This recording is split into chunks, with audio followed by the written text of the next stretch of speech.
আমি inner circle থেকে আমি যতটুকু জেনেছি বর্তমানে রিজার্ভের পরিমাণ 7 বিলিয়ন, এবং 7 বিলিয়নের ভিতরও পুরা টাকাটা ওখানে নাই, বাইরে এখানে সেখানে ব্যবহার করা হয়েছে। এখন কতগুলো চেটের বাল কুত্তার বাচ্চা আছে যারা হারাম খায়, তারা বলে আমরা তো ক্যাপ্টেন, আমরা কি করব? তো তোমরা ক্যাপ্টেন হইয়া ভারতীয় জেনারেলদের ওল মুখে নিয়ে চুষতেছ কুত্তার বাচ্চারা। পৃথিবীতে তাকাইয়া তাদের উদাহরণগুলো দেখো না।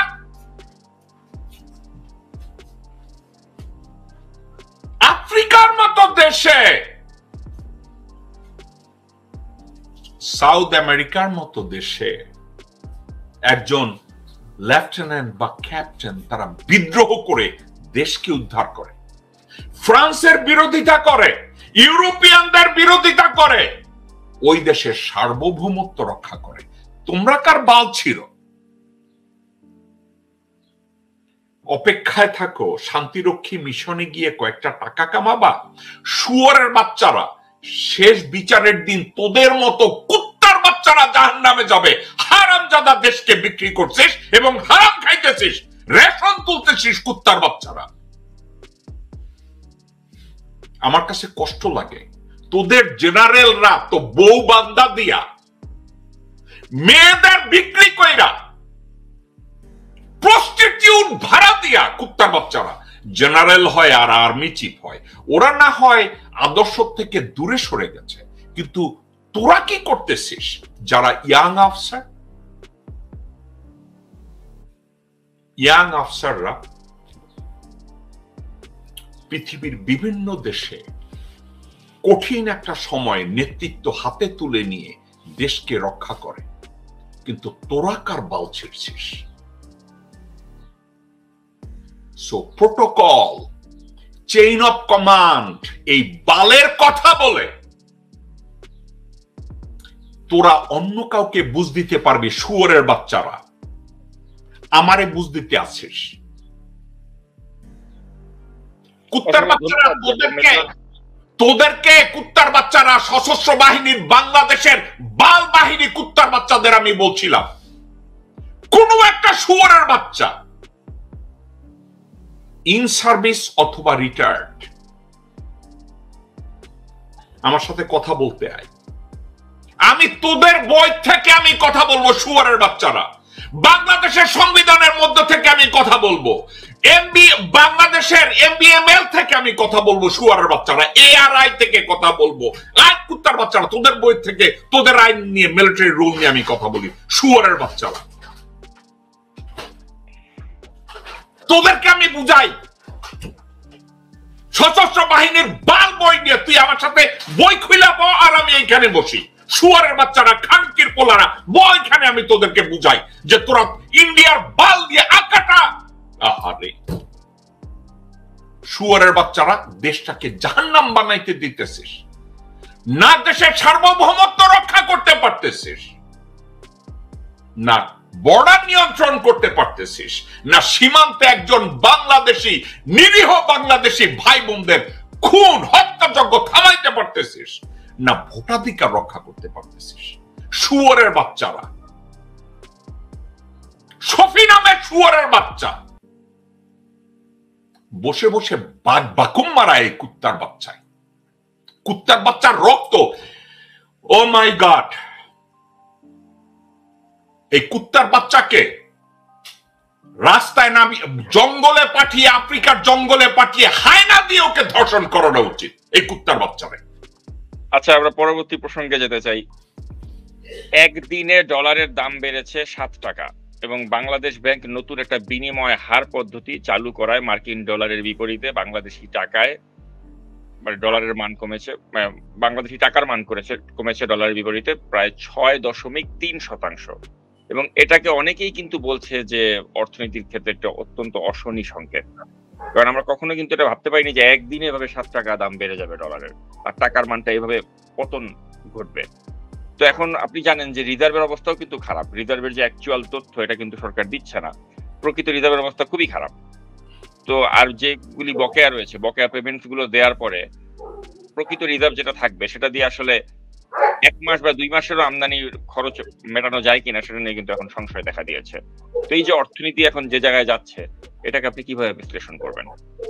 আপনাকে আমি বলি, বাংলাদেশের ইকোনমি, আপনি আমাকে আপনি আপনি অনেক খবর রাখেন, আপনি নাগরিক টিভির চিফ রিপোর্টার, আপনি সাবজেক্ট গুলো জানেন। আপনি আমাকে এটা নিয়ে কয়েকদিন আগেও একটা টেক্সট করেছিলেন যে বাংলাদেশে আসলে এই মুহূর্তে ডলারের রিজার্ভ 10 বিলিয়নেরও নিচে। আমি আপনার সাথে পুরোপুরি একমত। আমি ইনার সার্কেল থেকে আমি যতটুকু জেনেছি বর্তমানে রিজার্ভের পরিমাণ 7 বিলিয়ন, এবং 7 বিলিয়নের ভিতরও পুরা টাকাটা ওখানে নাই, বাইরে এখানে সেখানে ব্যবহার করা হয়েছে। এখন আমি এই সাবজেক্টটাকে কেন খোঁজ নিছিলাম, আপনি জানেন আইএমএফ এবং ওয়ার্ল্ড ব্যাংক থেকে যে লোন নিছিল সেক্ষেত্রে আমেরিকা একটা ট্রান্সপারেন্সি পেপারে সাইন করছিল, ওই চুক্তির মধ্যে আছে যে ওখানকার বর্তমান বাংলাদেশের রিজার্ভ এবং বিভিন্ন কিছুতে আইএমএফ এবং ওয়ার্ল্ড ব্যাংক যা জানতে চাইবে সাথে সাথে বাংলাদেশ ব্যাংক বাধ্য থাকবে এটা শেয়ার করার জন্য। তো এটা তারা জানে। আমি যখন এই সাবজেক্টটা খোঁচা মারছি, আমি দেখলাম ওখানে 7 বিলিয়ন ডলারের মতো তাদের বর্তমানে রিজার্ভ আছে। এখন ওই রিজার্ভের উপরে বেস করে আইএমএফ এবং ওয়ার্ল্ড ব্যাংক বলছে বাংলাদেশের টাকার অবমূল্যায়ন একদিনে 7 টাকা বা 10 টাকা বাড়ায় দিচ্ছে, যেটা আপনি আমাকে বলছেন। এখন ওই দেশের এই অবমূল্যায়ন হবে না কেন? 10 টাকার নাট বল্টু যদি কেনা হয় 10 লাখ টাকায়, আর 10 লাখ টাকার ইকুইপমেন্ট যদি কেনা হয় 10 কোটি টাকায়, আপনার কি মনে হয় আইএমএফ এবং ওয়ার্ল্ড ব্যাংক এটা কি দেখে না? যেটা আমরা বলছিলাম যে আর কি, যে ওভার ইনভয়েসিং এবং আন্ডার ইনভয়েসিং যেটা হচ্ছে, ইনভয়েসিং, এটা তারা দেখে না? তারা এটা দেখে। একটা জিনিস পৃথিবীর কোনো গভর্নমেন্ট করতে পারবে না, আমেরিকা বা ইউরোপ বা আফ্রিকা অথবা মিডল ইস্ট, তারা বাংলাদেশে গিয়ে বাংলাদেশের দুর্নীতি বন্ধ করাতে পারবে না। কিন্তু একটা জিনিস পারবে, তাদেরকে আরো দুর্নীতির ভিতরে ঢুকানো যাবে। যেমন ভারত পরিবারতান্ত্রিক রাজনীতির সুযোগ নিয়ে লোকজনদেরকে দুর্নীতি করার সুযোগ বাড়িয়ে দিয়েছে, কন্টিনিউয়াসলি দুর্নীতি বাড়িয়ে দিয়েছে। তো তারা দুর্নীতি করছে, দুর্নীতির পরে দুর্নীতি তারা করছে, এবং এক্ষেত্রে ভারত এই দুর্নীতি নিয়ে কথা বলবে না।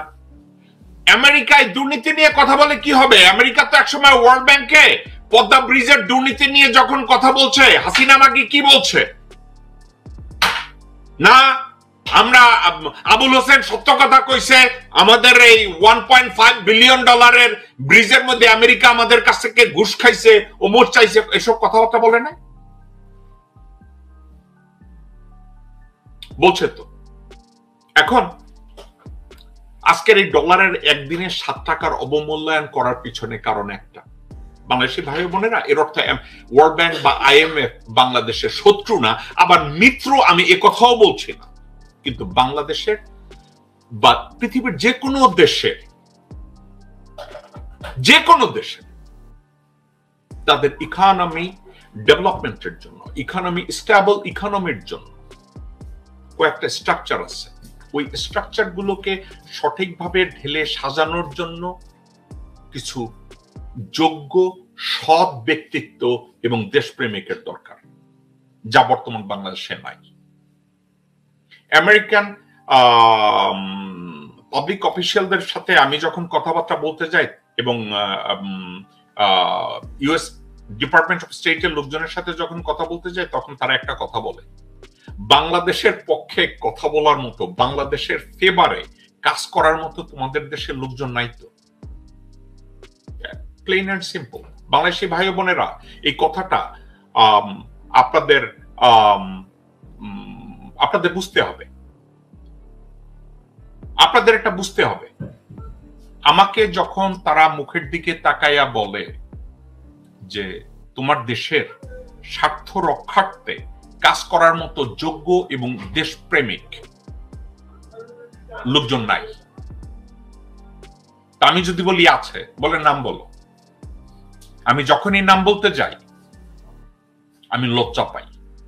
বাংলাদেশি ভাই ও বোনেরা, আমি আপনাদেরকে বলবো না আপনারা ভারত কেন, আমি তো একটা রিপোর্টে ওদিন বললাম যে এস আলম গ্রুপ এই যে এত টাকা পাচার করলো সিঙ্গাপুরে, এদের নিয়েও কখনো বিএনপি কোনো কথা বলে নাই। তারপরে যে বসুন্ধরা, ভূমিদস্যু, এই যে মুনিয়া হত্যাকাণ্ড, এইসব নিয়েও কিন্তু কখনো তারা কথা বলে নাই। আজ পর্যন্ত বসুন্ধরা গ্রুপের সমালোচনা বিএনপি করে নাই, আজ পর্যন্ত এস আলম গ্রুপের সমালোচনা বিএনপি করে নাই, আজ পর্যন্ত আদানি গ্রুপকে নিয়ে যেভাবে কথা বলা দরকার বিএনপি করে নাই। তাহলে এই বিএনপি কে দিয়ে আমরা কি আশা করতে পারি? বাংলাদেশি ভাই ও বোনেরা, আপনারা কাকে ভোট দিবেন এটা আপনারা জানেন। এই মুহূর্তে হাসিনা খেদাও, ভারত খেদাও, আমি হাসিনা খেদাও না, ভারত খেদাও আগে জরুরি। ভারতীয় পণ্য বয়কট আগে জরুরি। ভারতের সাথে যারা ব্যবসা করে তাদেরকে বয়কট আগে জরুরি। দর্শক আমাদেরকে একটু কারেকশন করছে, তিনি বলেছেন যে আজকে একটা বিএনপির কিন্তু সমাবেশ ছিল পল্টনে, ওই সমাবেশে মির্জা ফখরুল আজকে আদানির বিদ্যুৎ নিয়ে কিন্তু কথা বলেছেন। আমি আপনাকে বিদ্যুৎ নিয়ে কি কথা বলেছে? বালে চুলকানি দেওয়ার?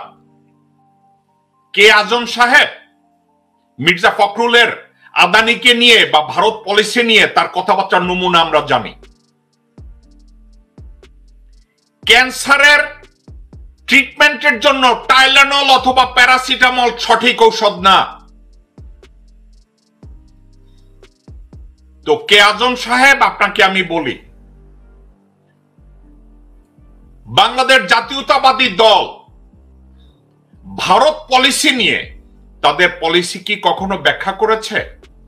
ভারতের সাথে বাণিজ্য পলিসি কি হবে এটা নিয়ে কি বিএনপির ভারপ্রাপ্ত চেয়ারম্যান বা কেউ কথা বলেছে? কথা বলে নাই।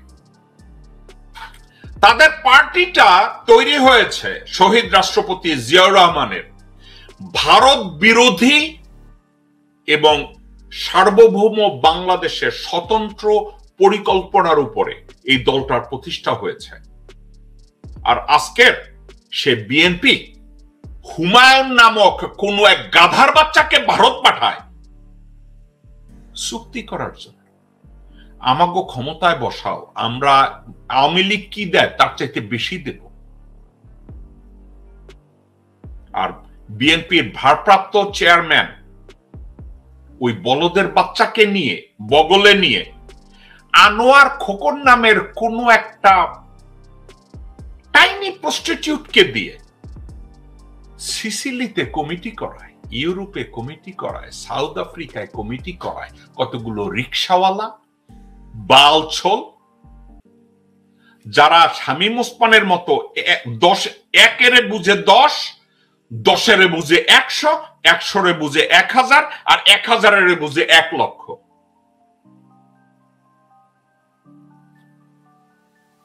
আমি অবাক। একটা দলকে ধ্বংস করার জন্য আমেরিকা একটা কমন কথা আছে, বাংলাদেশি ভাই বোনেরা, আমেরিকা একটা কমন কথা আছে, if you like to destroy a $1 billion corporation, make a black in charge of that corporation। এর অর্থ কি? একটা কাইলারে $1 billion এই কর্পোরেশনের হেড বানিয়ে দাও, 1 বছরের ভিতরে কর্পোরেশন গায়েব হয়ে যাবে। বাংলাদেশে এই পরিবারতান্ত্রিক রাজনীতির আদলে